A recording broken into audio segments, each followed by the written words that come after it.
Ready start. वाद तथ्य स्थावर संपत्ति अधिग्रहण और अर्जन अधिनियम 1952 जो 15/3/1952 से प्रवर्तित था और धारा 1 के प्रभाव में केवल 6 वर्ष के लिए प्रभावी था, किंतु बाद में संशोधन द्वारा 6 वर्ष की अवधि को विस्तारित कर दिया गया के अधीन अपीलार्थी के पूर्वज B.M. कृष्णमूर्ति से उसकी 3 भूमि केंद्र सरकार के द्वारा सार्वजनिक प्रयोग हेतु अधिग्रहित और अर्जित कर लिया गया, जिनका क्षेत्रफल 4 एकड़ 47 घंटा था और जो बाईपनहल्ली, बेंगलोर में स्थित था। पूर्णविराम। यह अधिग्रहण एवं अर्जन भारत प्रतिरक्षा अधिनियम 1962 के धारा 30 के अंतर्गत किया गया, क्योंकि इस अधिनियम के अंतर्गत अर्जन की शक्ति अधिनियम 1952 के तहत प्रदान की गई थी। पूर्णविराम। सक्षम प्राधिकारी ने उक्त भूमि अर्जन के एवज में प्रति कर निर्धारण अपने आदेश दिनांक 18/12/1964 के द्वारा कर दिया, किंतु उसका अनुमोदन वर्ष 1968 में किया गया। पूर्णविराम। इस बीच विधायी परिवर्तन एवं विभिन्न कारणों से प्रति कर भुगतान लंबित रहा और 17/7/1975 को प्रति कर न्यायाधिकरण ने आदेशित किया कि आवश्यक अर्जित भूमि के अलावा शेष भूमि का दावाकर्ता मालिक होगा और वह अर्जित भूमि का प्रति कर प्राप्त करने का हकदार होगा। पूर्णविराम।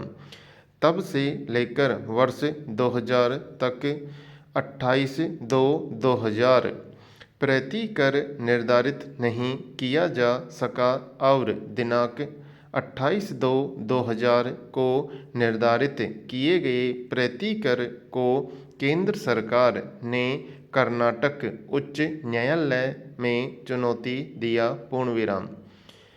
इस लंबन के दौरान B.M.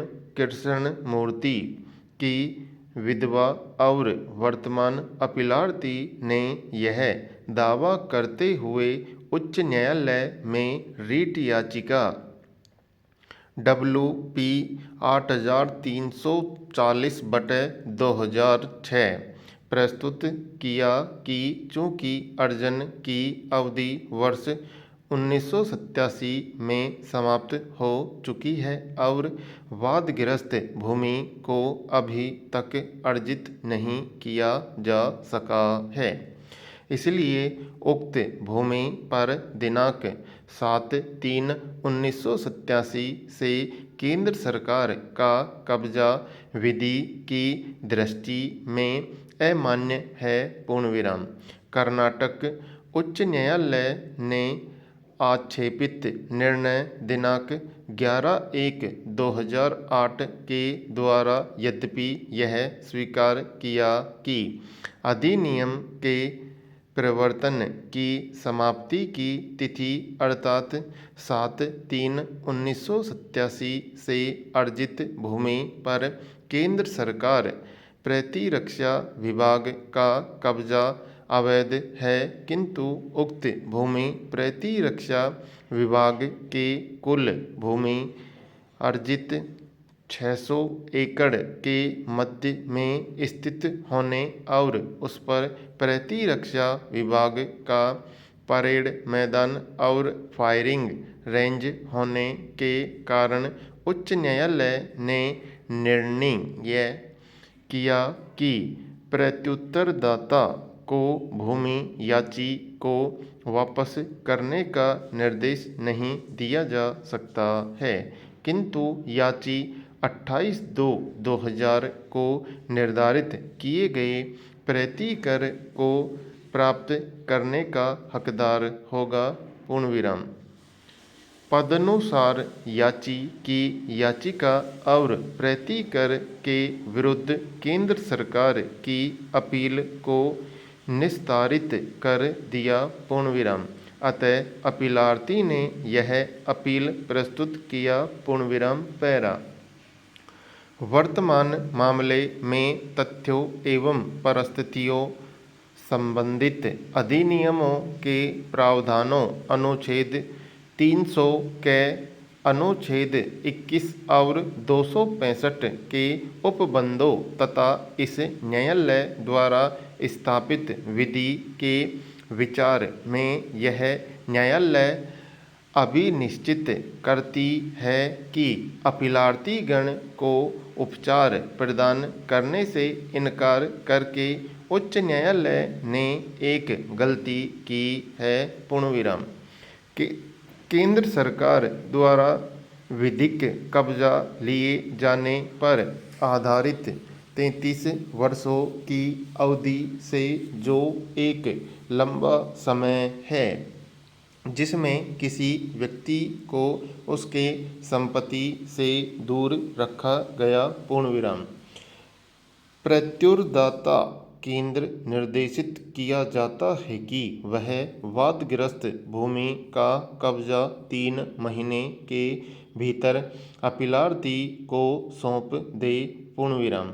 आगे भी अपीलार्थी को सांपत्तिक मूल्य और पिछले 20 वर्षों के लिए प्रत्येक 5 वर्ष हेतु पुनः अर्जित वार्षिक मूल्य आधारित नए सिरे से प्रति कर की मांग करने का अपीलार्थी का विकल्प खुला होगा। पूर्ण विराम। ऐसा दावा इस निर्देश की प्राप्ति की तिथि से 4 सप्ताह के भीतर मध्यस्थम के समक्ष प्रस्तुत किया जाएगा। पूर्ण विराम। मध्यस्थ निर्देश प्राप्ति की तिथि से 6 महीने के भीतर पंचाट की घोषणा करेगा। पूर्ण विराम।